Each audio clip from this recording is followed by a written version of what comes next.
के ऑर्डर है, दोनों पक्षों को विधिवत सुना जा चुका है और ये जानते हुए भी आप खड़े हुए हैं तो आपका ये कदाचार है। इस प्रकार का भी उनको कहा, उनके वकील के द्वारा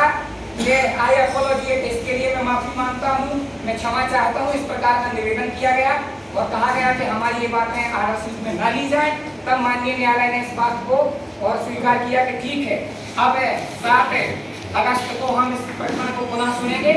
और रिस्पोंडेंट यानी कि ग्राम पंचायत नीलामी करती है, इसमें हम कोई हस्तक्षेप नहीं कर सकते। इस प्रकार से जो 30 इंटरनेट बैनर हैं जिनके द्वारा हस्तक्षेप याचिका प्रस्तुत की गई है, जिन लोगों को ग्राम पंचायत की नीलामी बोली में हिस्सा लेना है, तो उनके द्वारा आवेदन भी 27 मई को प्रस्तुत किया गया था, वो विचाराधीन है। इस प्रकार से ये प्रक्रिया नीलामी की इस सप्ताह होना है। तो जो हमारा सरकारी प्रोग्राम है उसके अंतर्गत हम बता रहे हैं, कोई इसमें कोई निजी और प्राइवेट प्रोग्राम नहीं है। ये ग्राम पंचायत अधिनियम की धारा 110 के तहत करारोपण और धारा 65 के जो प्रावधान है मध्य प्रदेश शासन के राजपत्र हैं, उसमें आपका भरपूर सहयोग प्राप्त करने के लिए, साथ ही जो पिटिशनर हैं उनके द्वारा कोई ऐसी सक्रियता आपके माध्यम से भी या नहीं की गई है, तो कोई भी इस प्रकार की गतिविधि जो गैर वैधानिक है करते हैं, तो इसमें आपका हम सहयोग चाहेंगे। और दुकानों के जो नीलामी की प्रक्रिया है उसमें 3 दुकानों का एक दिन, फिर 3 दुकानों का और फिर 2 दुकानों का, इस प्रकार 8 दुकानों की नीलामी प्रक्रिया 3 दिवस में संपन्न होगी। शासन के जो राजपत्र हैं,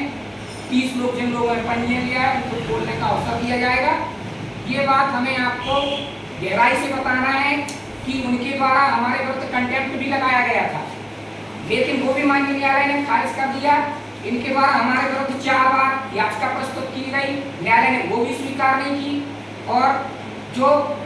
इन्हें 25 मई को स्थगन दिया गया था वो भी पाया कि ये भी गलत है और सूट नोटिस में वो भी खारिज कर दिया। अब ये स्थिति है कि 30 लोगों को हमें जवाब देना है, माननीय न्यायालय में भी जवाब देना है, कानूनी प्रक्रिया को भी पूरा करना है।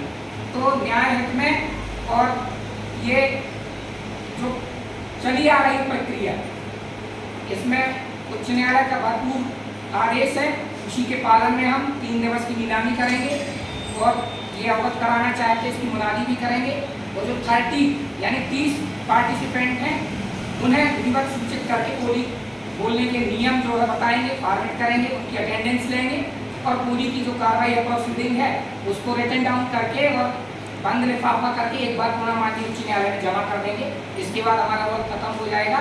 और ये कब्जा संबंधी जो है पोजीशन का मैटर, उसको भी हम जो विधिक प्रावधान है उसके अंतर्गत हैंडल करेंगे। दुविधा की स्थिति ये है, कुछ लोग बोलेंगे कि हमारी रोजी रोटी जा रही, क्योंकि अगर आदमी मर्डर करता है अपने बाप महतारी का और बाद में बोलता है कि मैं अनाथ हूँ, मुझे हेल्प दी जाए, तो न्यायालय उसकी वह हेल्प नहीं करता है, क्योंकि आपने अपने पैर में खुद कुल्हाड़ी मारी, आप शासन के नियमों को नहीं मानते और ग्राम पंचायत को हीन संस्था के रूप में काउंट करते हैं, जबकि ग्राम पंचायत तो जो माननीय मध्य प्रदेश न्यायालय ने निर्देश दिए और जो मध्य प्रदेश पंचायत राज अधिनियम है उसके अंतर्गत काम करती है। हमसे जो हमारे नियम प्रावधान है उसके अंतर्गत हम काम करेंगे और इसके लिए अगर कोई अवांछनीय गतिविधि करता है तो उसका हम अलग से कार्रवाई करेंगे और उससे हमें कैसे निपटना वो भी हम करेंगे पहले। इसलिए हमारा सबसे बड़ा आग्रह है कि आप अवगत हो जाएं कि ये माननीय मध्य प्रदेश उच्च न्यायालय के आदेश पालन में हम लोग काम कर रहे हैं। हमारा इसमें कोई निजी इंटरेस्ट नहीं है, ये हमारा प्रक्रियात्मक है। हम 14 महीने तक रुके रहे, कोई प्रतिक्रिया नहीं आई, कुछ नहीं हुआ, तो अब हमें ये जो कार्रवाई है ये पूर्ण करके न्यायालय में जमा करना है, ये हमारा उद्देश्य है। और चूंकि सरपंच महोदय यहाँ उपस्थित हैं और आप बुद्धिजीवी लोग भी उपस्थित हैं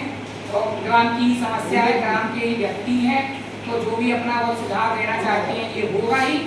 और ये सरकारी वैधानिक प्रक्रिया भी हम पूरी करने का प्रयास करेंगे। यही हमारा सुझाव है। जो हमने अगर कोई गलत बात कही हो उसमें आप अपनी टिप्पणी कर सकते हैं, आपको मना नहीं है, आप अपना पक्ष रख सकते हैं और आप हमारी बात को अगर कोई गलत है तो आप कह सकते हैं कि ऐसा नहीं होना चाहिए, होना चाहिए। लेकिन ये हमें वैधानिक प्रक्रिया है जो नियत समय अवधि में पूर्ण करना है, इसके लिए हमारे पास जो समय है वो हमने आपको बता दिया। हमारी बातें गलत हो तो क्षमा चाहते हैं।